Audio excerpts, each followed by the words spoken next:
a existência de histórias de pais e filhos, elas são histórias que costumam mexer com cada um de nós de maneiras muito particulares, porque são histórias universais e histórias instintivas, de certa maneira. Eu acho que você foi um tanto quanto ousado que você renuncia a algumas opções instintivas de provocar emoção quando você inverte os polos da narrativa. Você tem um pai que abandona sua filha e que é automaticamente, aos olhos da sociedade, é enxergado como vilão, mas que ele é trabalhado com afeto, trabalhado com cuidado de representar o seu interior, a sua alma. E você tem a Júlia, a Joana, desculpa, que ela é a vítima do abandono, mas sendo vítima do abandono, ela se mostra, pelo menos a princípio, como uma típica aborrecente, né? Ela vai reclamar da televisão smart, ela vai carregar a mala, os instrumentos do pai também com desgosto.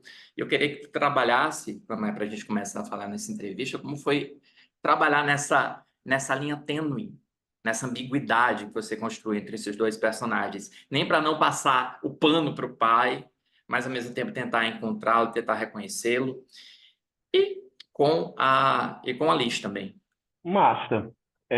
Tem uma coisa que que é uma coisa que eu converso muito com o Demick, né, que é quem faz o Renato, que é uma coisa que ele trouxe um pouco nesse processo, que é uma coisa de da gente não julgar muito os nossos personagens, né?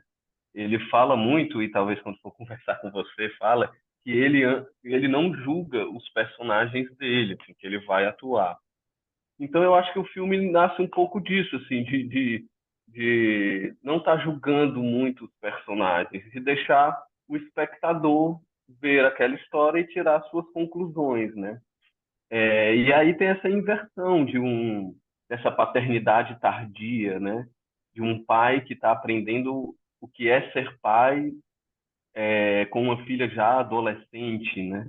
E que isso e talvez uma filha adolescente que mesmo sem querer, talvez ensine mais esse pai do que o pai possa ensinar ela, né?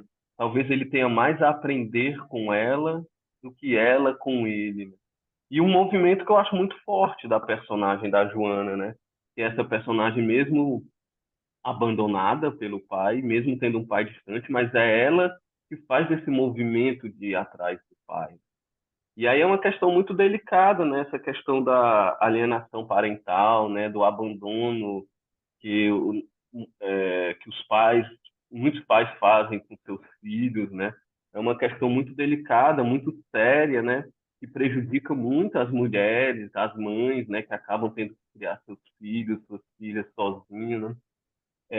Mas eu acho que o filme também tem um discurso de que talvez não seja tarde para consertar algum erro do passado, né? Que talvez o Renato ainda possa recuperar um pouco dessa paternidade, ainda possa aprender o que é ser pai, ainda possa aprender com a Joana coisas, né? Então, eu acho que tem essa visão de apontar que o abandono de um pai é uma coisa gravíssima, que a Joana sofreu com isso, mas que talvez nunca seja tarde para uma reaproximação e para consertar nossos erros do passado. E eu acho que você tem, até sem entrar em spoilers, mas você tem uma personagem que tem essa função de ser seu porta-voz até, de certos posicionamentos em relação ao abandono, né? Uma personagem que, tipo, peraí, calma, calma lá, né? Coloca as coisas em perspectiva.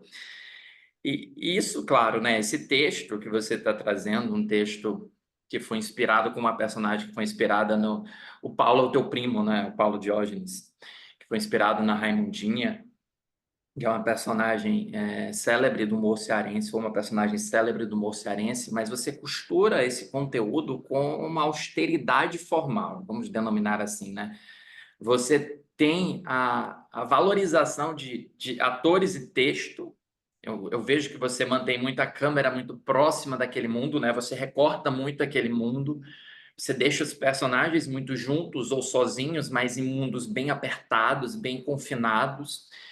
E isso não desprestigie alguns momentos em que você chama a atenção também pela forma, porque se você é muito austero na forma, quando você quebra essa sua austeridade, chama mais atenção. Eu vou citar aqui um exemplo, quando a câmera lentamente vai se aproximando dos dois, você vai percebendo um momento de afeto que vai sendo construído proporcionalmente à aproximação da câmera.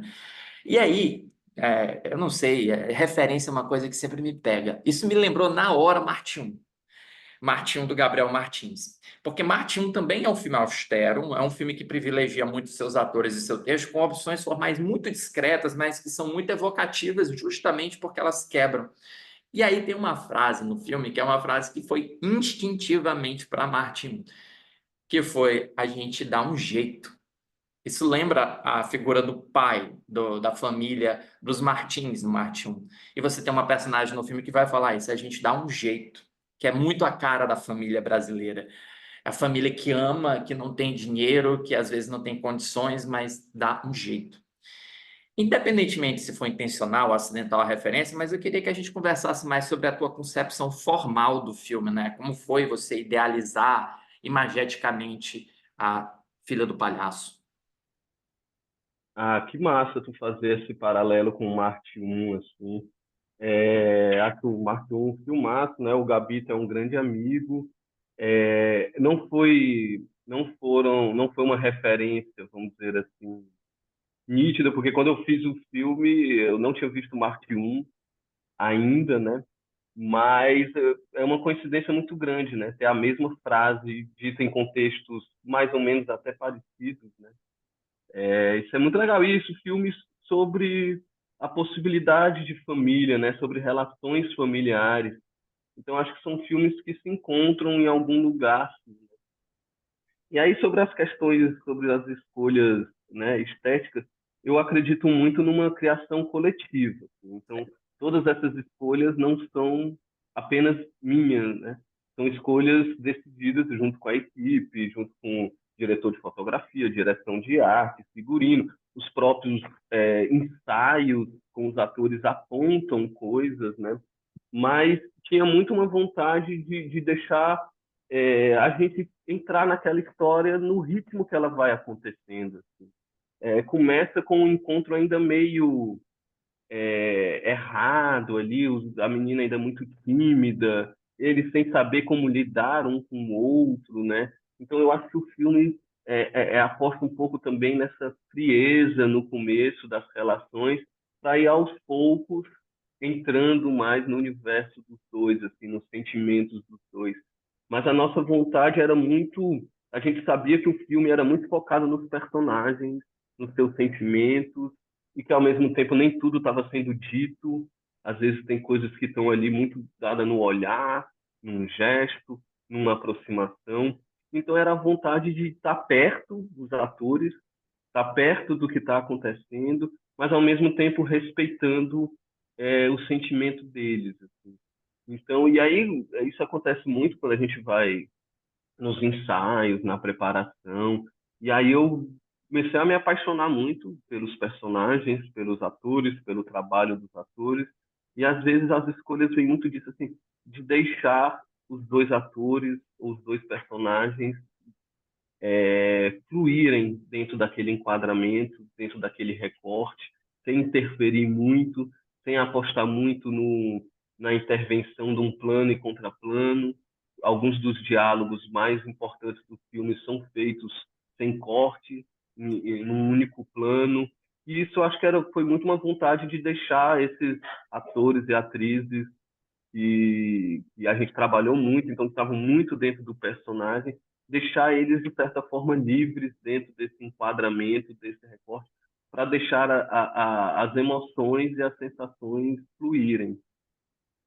Eu acho legal você falar isso, né? Eu já escrevi em algum momento sobre um altruísmo da direção, porque você tem direções que chamam a atenção para a própria existência de uma direção, e você tem direções que fazem exatamente o contrário. Elas servem os seus personagens, elas servem as suas histórias. Você, ao mencionar isso, né, que era deixar os atores, nos deixar mais perto dos atores, deixá-los mais à vontade, mais livres para desenvolver, eu vejo essa ideia de uma direção que é uma direção que serve aos personagens, em vez de servir a si própria, né? Em vez de ser uma espécie de uma direção antropofágica, né? Uma que volta para si mesma. O cinema nordestino tem ganhado muita força. A gente tem Pernambuco, agora a gente tem um polo. Salvador sempre foi um polo forte, agora a gente tem um polo aqui no Ceará, e nesse polo no Ceará eu posso citar uma meia dúzia de nomes, que todos os quais têm grandes trabalhos: o Alain de Berton, o Del Cardoso, o Guto Parente, com o qual você já trabalhou, o Petros Cariri, o Alder Gomes. E cada um destes diretores, eles têm uma maneira particular de enxergar o espaço urbano, de enxergar a cidade, enxergar o Ceará, Fortaleza, o interior do Ceará, de uma maneira particular. E de uma maneira que determina um pouco o rumo dos personagens.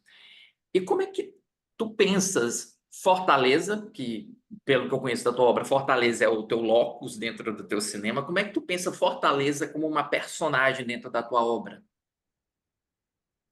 Ah, Fortaleza é uma cidade que eu amo e uma cidade que eu odeio também ao mesmo tempo, né? Eu tenho uma relação muito complexa com Fortaleza. Ela está sempre me surpreendendo, tanto positivamente quanto negativamente. E eu acho que essa instigação, essa complexidade faz com que eu queira levar essa Fortaleza para o meu trabalho, queira trazer Fortaleza para o cinema, né? E aí eu acho que é muito massa, e acho que é necessário que a gente tenha várias fortalezas no cinema, porque existem várias fortalezas, várias visões diferentes, né? A gente pode pegar o Brasil, ou Fortaleza, ou Ceará. A gente é muito grande, muito amplo, muito diverso, e para isso estar representado no cinema, a gente precisa de muitos filmes que tenham diversas formas de estar representando. E aí eu acho massa pegar desses exemplos aí que você pegou, como são filmes completamente diferentes, apostando em coisas diferentes, em caminhos diferentes. Que bom que é assim, né? Que se tem essa variedade, né? Eu acho que como o Halder, por exemplo, escolhe representar o cearense, o nordestino, é um caminho. Como o Del resolve representar no filme dele um cearense, um nordestino, é outro caminho, né? E eu mais uma outra possibilidade, né? Então acho que são várias possibilidades de estar retratando uma cidade e eu acho que é isso, são coisas muito íntimas que vêm dirigir um filme é uma coisa muito íntima, né? Realizar um filme é uma coisa muito íntima, que vem muito das nossas relações, das nossas percepções, dos nossos sentimentos.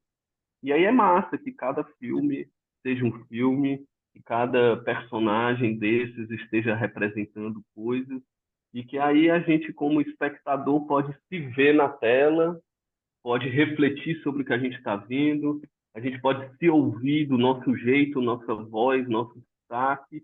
E eu acho que isso tudo faz a gente olhar para a nossa cidade, para o nosso estado ou para o nosso país com um olhar diferente, assim, com um olhar que pode causar alguma reflexão e através dessa reflexão, quem sabe, causar alguma mudança e a partir disso a gente poder se relacionar diferente com a nossa cidade, com as pessoas. Eu acho que um dos caminhos de um filme é esse, né? Poder provocar reflexão, poder provocar alguma sensação, provocar alguma emoção.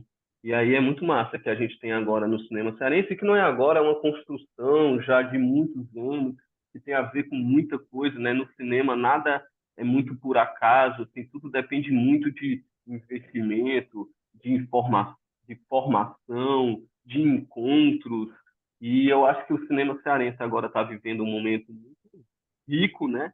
Com muitos filmes. Eu acho que esse ano vai ser lançado, pelo menos que eu saiba, no mínimo 5 longas cearenses no cinema, né? Agora já está um do Halder, vai vir A Filha do Palhaço, depois tem um filme do Guto Parente, tem um filme que aí eu acho importante citar também, que é o Quando Eu Me Encontrar, que é de Amanda Pontes e Micheline Helena, e que aí é massa também a gente falar de diretoras mulheres, que aqui também tem, né? Eu citando aqui Amanda, Micheline, Roberta Marques, temos também representantes, né? Diretoras nesse momento do cinema cearense. Então, eu acho que estamos vivendo um momento muito interessante, mas que também é fruto de muita luta, fruto de muita coisa e que ainda tem muito a ser construído, ainda tem muito a ser feito, ainda tem muita batalha aí para que a gente consiga que todo mundo que tem o desejo de trabalhar com cinema, com audiovisual, possa ser contemplado, né, aqui dentro do nosso estado. Eu estou compilando uma lista de 1.001 filmes para assistir antes de morrer, mas eu sempre estou pedindo que não sejam filmes óbvios. Eu quero filmes que justamente instiguem as pessoas a conhecer mais cinema. Um filme que você carregue bem perto do seu coração, que te norteia teu amor pelo cinema, que te inspira e que você queira compartilhar com as pessoas para elas te conhecerem através dos filmes. Eita, que difícil, hein?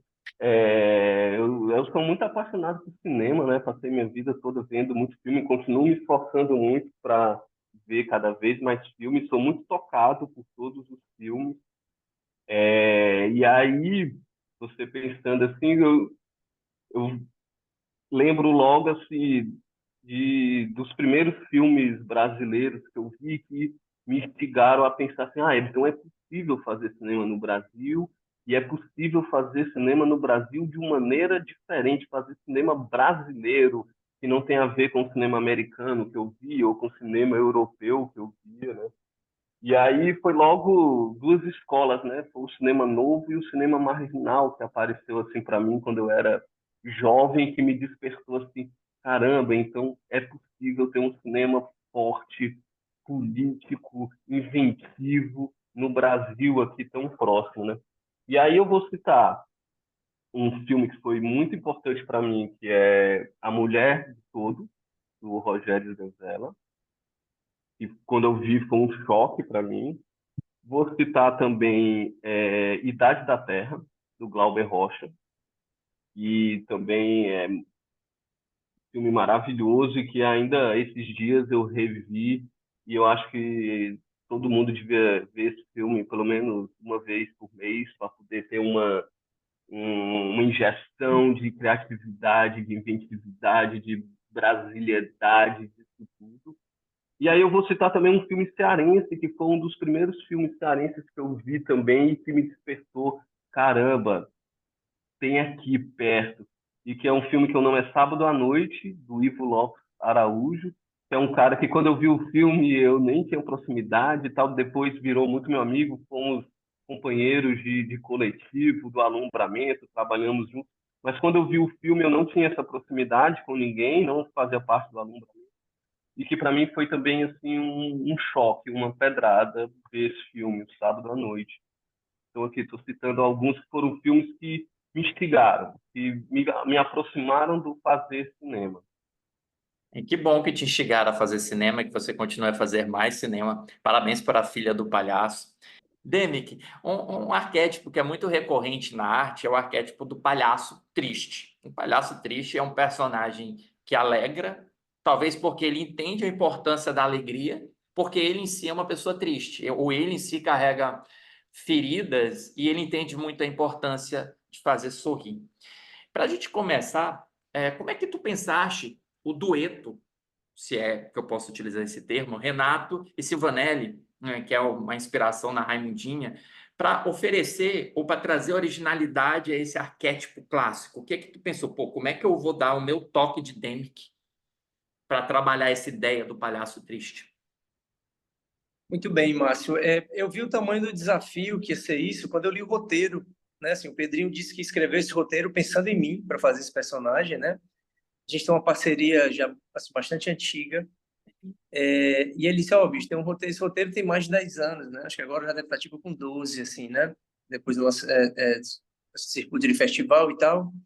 Disse, ó, tem um roteiro aí que eu escrevi há muitos anos e eu fiz pensando em ti e tal, eu queria que tu desse uma lida, né? Quando eu me deparei com o roteiro, eu já fui percebendo o tamanho do desafio que seria, né? Assim, sempre desde o começo, Márcio, o Paulo de Jorge foi uma referência e a Raimundinha, né? Porque o Pedrinho é primo dele e tal, e é tanto que a gente optou pelos enchimentos que só a Raimundinha tem, né? Você vê que muitos personagens aqui no Ceará, já está há um tempo aqui, você já deve ter visto, que homens vestidos de mulheres ainda é muito forte. Você vê um outdoor na cidade de show de humor, tem 12 artistas, a metade ainda são homens vestidos de mulher, ou mais da metade ainda, né? Então é muito forte isso aqui, essa tradição no humor cearense, né? E a Raimundinha sempre foi uma referência pelo parentesco do Pedrinho e tal. E eu comecei a pesquisar muita coisa de show de humor, né? Assim, tudo que eu conseguia, tudo que estava ao meu alcance. Numa dessas pesquisas, eu me deparei com a entrevista do Paulo, né? Falando. Então, assim, é uma coisa que é bem curiosa. Ele fala o Paulo Diógenes a Raimundinha, sempre na terceira pessoa, né? Ele se referia a si. Então eu percebi, Márcio, que eram duas personas que eu ia ter que criar de fato, né? Porque é o Paulo Diógenes e a Raimundinha. Aí eu digo, olha, eu acho que é por aí. Vai ser a Silvanelli e o Renato, né? Assim, na terceira pessoa. Então, aí fui nessa construção, né? Assim, dessas duas personas. E aí o mérito do roteiro, né? Que é bem aprofundado, né? Assim, o fato de ter sido feito por muito tempo, a seis mãos, né? Assim, Pedrinho, Micheline e Amandinha, que são os roteiristas, dá essa possibilidade de aprofundamento em cada um, né? Então, assim, Silvanelli tem sua profundidade, Renato tem sua profundidade, sendo que são a mesma pessoa, assim como era o Paulo, né? Então, isso dá uma amplitude na pesquisa do trabalho, né? Então eu fui por essa direção. Esse arquétipo que tu fala do palhaço triste, assim, eu fiz palhaço na minha carreira de ator, trabalhei de palhaço um tempo, né? Assim, é muito rico a construção do palhaço, né? Ele lida com improviso, ele lida com o erro, ele lida com o improvável, né? Fiz um estudo de riso. O que é que faz rir, né? Assim, é muito interessante você perceber isso, assim. Tem um livro interessante, Márcio, que é um livro do Vladimir Prop, o nome é Comicidade e Riso. Ele faz uma investigação muito legal sobre o riso, assim, né? Então, assim, você vê assim, um professor dando aula muito bonachão, né? Muito armado, muito... E aí, se nesse processo desse bonachão, por exemplo, pousa uma mosca no nariz do professor, todo mundo ri. Olha que interessante. Então, assim, os alunos entendem que aquela mosca no nariz do professor bonachão é uma desconstrução daquele personagem dele e é risível. Se for um professor de boa, natural ali com os alunos, pousa uma mosca e não é engraçado. Olha que interessante. Então, assim, então o bonachão com a mosca no nariz é engraçado, né? E por aí vai. Então, assim, fui nessa linha, né? Assim, o show de humor é muito presente na vida do cearense, assim, na década de 90, anos 2000, Márcio, assim, onde hoje tu vê aqui em toda esquina tem uma farmácia, na década de 80 e 90, toda esquina era uma pizzaria, e nessa pizzaria tinha show de humor. Era muito forte, ainda hoje tem sua força, né? Mas, enfim, o começo da pesquisa foi nessa direção, dessas duas personas, e entendendo essa veia cômica do humor cearense, né? Que a tristeza está presente. Não sei se tu reparou que a Raimundinha, sempre no final do espetáculo, ele se desconstruía, e aí mostrava esse lado mais melancólico, mais triste do fazer essa palhaçaria, né? Você falou coisas muito legais, né? Você falou, por exemplo, o que te atrai como palhaço, né? Improviso, mas eu acho que além de tudo que você citou, tem uma outra coisa. O palhaço, ele reage muito a quem ele está palhaçando, digamos assim. Ele reage muito a quem... No teu caso vai ser, eu vou reagir muito a Joana, não só a plateia, mas a Joana. E quando você citou o palhaço, eu não pude deixar de lembrar de uma entrevista que eu fiz recente com dois diretores, que eles chamam seus atores de palhaços, porque a gente vive um mundo muito triste, porque é muito cético, um mundo que não ri do que deve ser rido e um mundo que rir dos outros, né? Que é um tipo de riso feio, você rir dos outros, não se colocam em posição de riso. E a gente vive, Uhum. a gente precisaria ter mais palhaços, né? Porque o humor do palhaço é um humor que nos remete, no nosso caso, brasileiros, aos trapalhões, nos remete à Uhum. infância, nos remete ao mundo de magia, nos remete ao mundo de brincadeira, que eu acho que está muito ausente. É verdade. E é muito legal que você tem, né? A Silvanelli é uma moleca, basicamente, ela vai brincar com todo mundo que é estranho ao seu redor, e o Renato, ele já tem uma outra construção que mal abre a boca. né? É verdade. Ele bebe de pouquinho, ele fuma bem de cantinho, ele tá sempre É, bem polido. Ele vai falar com a Joana baixo. Ele não fala alto. é, Eu acho, é não, verdade. eu gosto da lógica, né? Se a Raimundinha, eu deveria estar te entrevistando, não tá falando, né? Mas se a Raimundinha se desconstruía para mostrar e revelar o pau para o mundo, eu acho que você faz esse processo em atuação, né? Você desconstrói-se performaticamente, sem precisar necessariamente.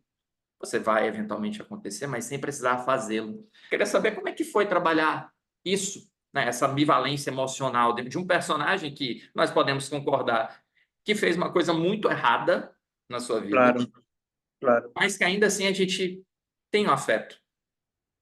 Muito bem, Márcio. É legal tu perceber isso, porque isso é bem o cerne da construção, sabe? De fato, esse é o próprio cerne da construção do personagem. Assim, eu sempre gosto de fazer uma investigação, Márcio, assim, que a gente vai entrando em camadas, né? Assim, se no começo do trabalho eu já pego e julgo o personagem, eu já limito a amplitude que eu posso explorar, né? Eu até comento isso assim em algumas coisas, em algumas conversas que já teve alguma oportunidade, debates e tal, que quando eu me sinto feliz é quando eu termino um trabalho e não julguei aquele personagem. Nem sempre eu consigo, nem sempre eu consigo. Eu acho que nesse eu consegui, assim, porque aliás, como ofício de ator, não me interessa exercitar isso se for para julgar, porque a gente vai investigar aquela vida.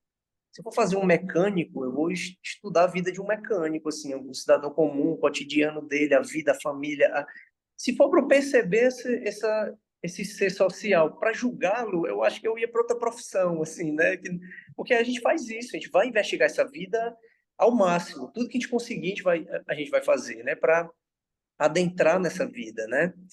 E e aí teve um relato muito interessante, como é cinema, mas a gente tem um tempo de maturação maior do que uma série, do que uma novela, do que, né? Então dentre várias vantagens do cinema, essa é uma delas. Então assim, e a gente tem uma equipe que trabalha junto nesse filme, assim, o Pedrinho tem 8 longas, eu fiz a metade deles, eu participei como ator, né? Assim, a gente tem uma parceria já bem antiga e tal.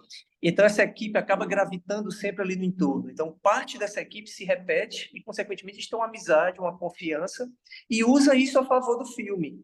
E aí, estou dizendo isso para te dar um exemplo dessa tua pergunta. Então, assim, alguém da equipe, a gente no processo construtivo lá de maquiagem, figurino, experimentações, e isso leva horas, dias, né? E aí eu ia sondando todo mundo da equipe, assim, fulano, o que é que tu acha do Renato e tal? E aí tinha gente que dizia assim, ele é um covarde, abandonou a filha.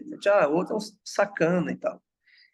E aí ok, assim, no primeiro minuto a figura dizia isso. E aí até que teve alguém da equipe que falou assim, Demick, cara, minha mãe me abandonou. Eu fui criado pelo meu pai e passei a vida inteira ouvindo os piores adjetivos que tu imaginar para ela. Essa aquela, filho daquela, filho dessa, sua mãe isso, sua mãe aquilo. E aí ele foi fazer parte de um coletivo de teatro em São Paulo e o espetáculo era sobre maternidade. Aí ele falou, puxa vida, me ferrei, né? Vou ter que achar minha mãe biológica e fazer uma investigação. E aí foi atrás, localizou a mãe biológica, foi até ela, marcou o encontro e foi até ela. Ele com 30 anos de idade, né? E aí, Márcio, isso para ele me contar, Márcio, levou horas. Ele dizer para localizar ela, o que é que ele teve que fazer, o percurso que ele fez de ônibus para ir chegar até o interior que ela estava morando. Horas, horas, né? Eu estou resumindo aqui porque senão vai ser antiproducente, mas chegou até a mãe dele. E aí ele falou assim: E aí, mãe, qual foi? Qual foi o jogo? Assim, tu saiu fora. E aí, eu queria te ouvir. E aí, Márcio, ela falou assim: Filho. Chego a ficar arrepiado aqui contando, assim, me lembrando. Foi bem emocionante ouvi-lo contar. Então, ele falou assim, filho, eu te tive com 18 anos. Teu pai tinha 28, 10 anos mais velho que eu. No começo foi tudo tranquilo, tudo suportável, mas teu pai foi ficando agressivo. Começou a me bater, por razões outras e tal, e minha vida foi virando um inferno. E chegou um ponto que eu passei 2 anos que eu chorava todo dia. Você tem noção, Márcio, o que é chorar todo dia durante 2 anos, né? Assim, que inferno a vida dessa pessoa, né? E ela disse, aí chegou um ponto insuportável, ele me batendo, eu chorando e tal, que eu precisei recuperar minha vida de volta. E aí tive que sair.